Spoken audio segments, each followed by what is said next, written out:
Bismillahirrahmanirrahim. Assalamualaikum warahmatullahi wabarakatuh. Semangat tim,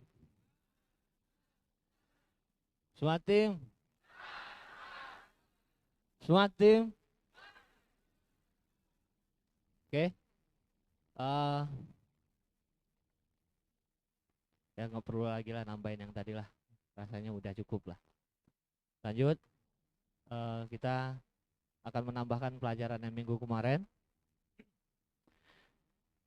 Ya, kalau kemarin kita membahas tentang mengenal diri, anggaplah itu bagian satunya lah.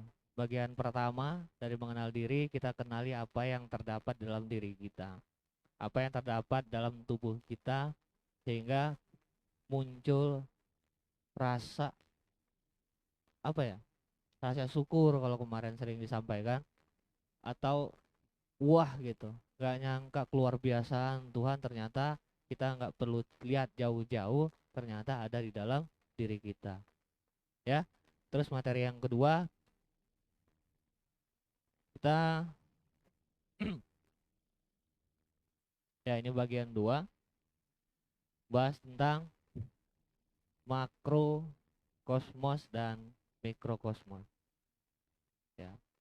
Pelan-pelan, mudah-mudahan kita diberikan kemampuan untuk dapat memahami, pun gue yang menyampaikan diberikan kemampuan untuk menyampaikan ya.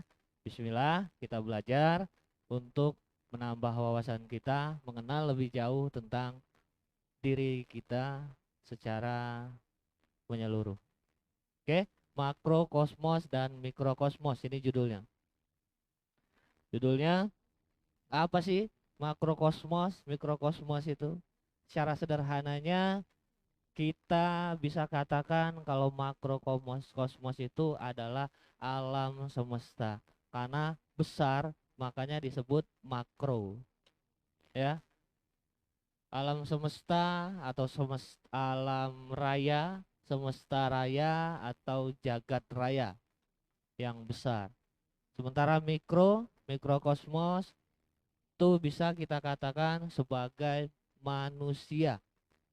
Ya, manusia, alam kecil, semesta kecil ataupun jagat jagat kecil. Apa sih makrokosmos itu? Tadi ya penyebutannya aja yang tadi, atau bahasa-bahasa sederhananya dari makrokosmos itu sendiri atau mikrokosmos. Kemudian kalau kita bisa ambil pengertiannya, makrokosmos itu merupakan sebuah sistem atau keteraturan sistem yang kompleks banget ya, yang terdiri dari benda-benda yang besar ya. Karena ini makrokosmos itu tadi bisa dikatakan sebagai alam semesta. Jadi semesta ini nggak cuma sekedar bumi ya kan, tapi mencakup sampai ke tata surya, galaksi dan segala macam benda-benda luar angkasa yang besarnya luar biasa ya, terdiri dari benda-benda yang besar. Sementara mikrokosmos kebalikannya, sama merupakan sebuah sistem juga, atau teraturan sistem tadi yang gua katakan sistem yang kompleks, yang terdiri dari benda-benda yang kecil. Kalau kemarin kita membahas tentang apa aja sih yang ada dalam diri kita, nah itu mulai dari sistem organ, sampai kita kecilkan ke organ, kita urai lagi ke jaringan, kita urai lagi ke sel. Kalau kemarin gue sempat katakan, di sel pun ada penguraiannya lagi. Sel, di bawah sel ada organel, di bawah organel ada molekul, ada di bawah molekul adalah yang namanya bentuk atom. Jadi kalau bisa dikatakan semua benda ataupun apapun bentuknya yang ada di dunia ini, di alam semesta ini, semuanya merupakan kumpulan daripada atom yang memadat, yang bersatu, berkumpul, membentuk molekul, membentuk organel, membentuk sel, membentuk jaringan, sehingga membentuk suatu suatu benda atau makhluk. Ya, seperti itu. Jadi terdiri dari benda-benda kecil yang disusun dengan ketelitian dan kesempurnaan yang luar luar biasa. Manusia merupakan bagian dari alam semesta atau bagian dari makrokosmos. Ya, manusia adalah bagian dari alam semesta atau bagian dari makrokosmos. Pun manusia merupakan perwujudan kecilnya dari alam semesta itu sendiri, dari makrokosmos, dari alam semesta, miniatur kalau bisa dikatakan, ya, miniaturnya alam semesta. Kenapa bisa dikatakan manusia ini bisa dibilang miniaturnya alam semesta? Karena karena apa yang ada di alam semesta juga terdapat pada diri manusia. Secara sederhananya, jika alam semesta memiliki pusat-pusat energi, pun di dalam diri manusia mempunyai pusat-pusat energi. Unsur-unsur yang ada di alam pun ada di dalam diri manusia. Zat-zat yang terkandung di dalam diri manusia pun terdapat di alam. Secara sederhananya ada tiga hal itu. Ya, kalau misalkan kita luaskan lagi banyak. Ya, banyak banget yang bisa dikatakan hal yang menyerupai daripada makrokosmos itu sendiri, alam semesta itu sendiri. Termasuk yang gue sampaikan di awal tadi adalah sistem, keteraturan sistem yang kompleks tadi, yang disusun sedemikian rupa telitinya dengan kesempurnaan yang luar biasa, pun ini adalah bentuk kesamaan yang ada dalam diri kita dengan alam semesta. Nah, terus di makrokosmos atau galaksi atau alam semesta itu, yang kemarin sempat disinggung sedikit bahwa apa namanya, posisi matahari, jika posisi matahari itu lebih dekat sedikit aja atau 10 cm aja dari bumi, maka bumi akan mengalami di panas yang luar biasa karena dekat ya, mengalami panas yang luar biasa, sehingga bisa dikatakan bumi bisa menjadi beku ya. Pun sebaliknya, kalau misalkan posisi matahari itu mundur atau lebih jauh 10 cm aja dari bumi, bisa dikatakan bumi akan mengalami yang namanya dingin yang luar biasa atau ya beku. Kalau tadi panas berarti terbakar ya, dingin, beku, seperti itu. Jadi dalam kondisi yang seperti itu tadi, bahkan tidak ada suatu makhluk yang bisa mungkin mendiami bumi, termasuk ya kita-kita sebagai manusia tadi. Cuma diatur sedemikian rupa posisi matahari tadi, posisi bumi tadi, sehingga panasnya pas, dinginnya pas, terus pas juga untuk kita tinggali. Ya kan?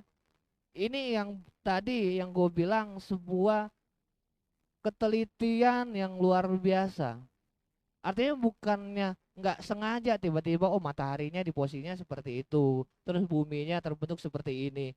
Itu semuanya sudah dikonsep, sudah tersistem, ditempatkan pada tempat yang pas dengan teliti, dengan sempurna. Sehingga bumi sekarang bisa jadi tempat tinggalnya kita. Ya, seperti itu. Yang secara ilmiah tidak akan ada makhluk yang bisa hidup dengan kondisi seperti itu. Kemudian begitu juga pada mikrokosmos, pada manusia. Kalau tadi pada alam semesta atau makrokosmos, kalau ada salah satu tadi yang gue bilang matahari tadi posisinya sedikit aja melenceng, akan terjadi kekacauan. Ya, begitupun yang ada di dalam diri diri kita. Kalau di antara organ-organ yang ada dalam diri kita, baik organ dalam maupun organ yang di luar, posisinya melenceng sedikit aja, ini tentu akan menyebabkan kekacauan. Ya, ini salah satu bentuk persamaannya antara makrokosmos tadi dan mikrokosmos, antara alam semesta dan alam yang ada di dalam diri kita. Jadi benar-benar sudah disusun dengan teliti, dengan sempurna. Ya, maka tadi fungsi-fungsi dari organ tersebut akan kacau kalau tidak sesuai dengan posisi yang seharusnya. Terus keterkaitan alam dan manusia, ya, kehidupan manusia itu dipengaruhi oleh alam dan sebaliknya, ya. Itu dijelaskan bahwa tidak ada manusia yang mungkin bisa hidup tanpa adanya makanan, tanpa adanya udara, tanpa adanya cahaya dan lain sebagainya. Begitupun dengan alam itu sendiri. Kalau alam itu makrokosmos tadi, manusia pun termasuk sebagai makrokosmos, artinya alam yang ada di sekitaran atau alam yang disebut bumi ini sekalipun termasuk makrokosmos. Ya, berapa banyak kerusakan-kerusakan yang disebabkan tadi oleh ulah tangan manusia itu sendiri.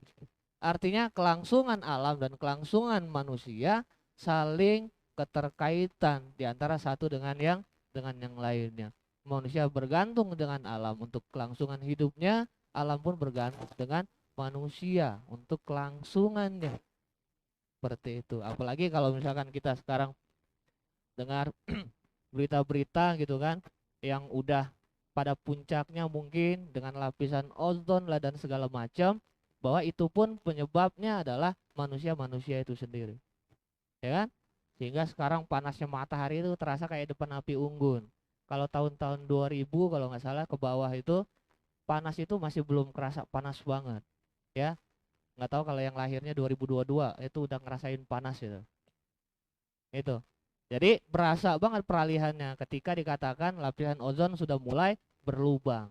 Lapisan penyangga cahaya atau sinar matahari itu udah mulai berlubang. Kenapa? Kalau kemarin disampaikan itu ya menurut berita, ya kan? Menurut berita bahwa pantulan cahaya matahari kena kaca balik lagi ke ozon sehingga pemanasannya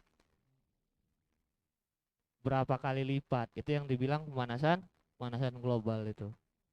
Mungkin seperti itu salah satunya. Nah, kemudian kalau tadi kita bilang persamaannya antara makro dan mikro, sekarang kita akan berjalan ke hubungan. Hubungan kalau tadi dibilang keterkaitan, ya ini pun termasuk, ya, keterkaitan. Salingnya tadi, hubungannya tadi, sederhananya kita bisa rasakan ketika kita bernapas. Ya, ketika kita bernapas, kita menghirup udara dari alam. Apa sih itu? Ngeri banget aku. Tadi.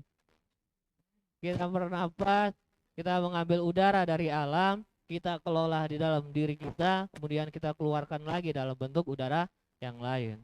Seperti itu. Itu pun salah satu bentuk sederhana dari hubungan antara mikrokosmos dan makrokosmos. Ya, antara manusia dan alam. Seperti itu. Ya, mungkin sederhananya sementara cukup sampai di situ dulu, nanti bisa ditambah dengan apa?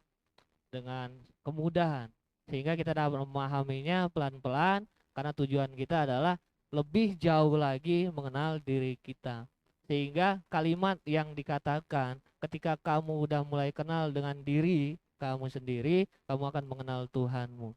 Ya tentu secara logika bukan wujud mungkin yang kita lihat, tapi mulai dari gambaran yang kemarin bahwa ada bentuk kebesaran. Kebesaran ini mungkin atau sudah bisa dipastikan bukan ulah manusia atau apapun bentuknya. Pasti ada sesuatu yang lebih mahal lagi, ada sesuatu yang lebih besar lagi yang mengaturnya, ya kan? Yang bisa menempatkan posisi organ-organ dalam tubuh kita dan menempatkan posisi-posisi alam semesta yang di luar sana sedemikian telitinya sehingga muncul keyakinan kita kepada bahwa oh ternyata ada sesuatu yang luar biasa yang mengatur segalanya. Ya, itu mungkin tujuannya untuk kita lebih mengenal diri kita, kita bisa mengenal Tuhan kita. Ya, sementara itu dulu informasi atau puasan yang gua sampaikan. selanjutnya akan disambung sama ibu. Gua tutup sementara. Assalamualaikum warahmatullahi wabarakatuh.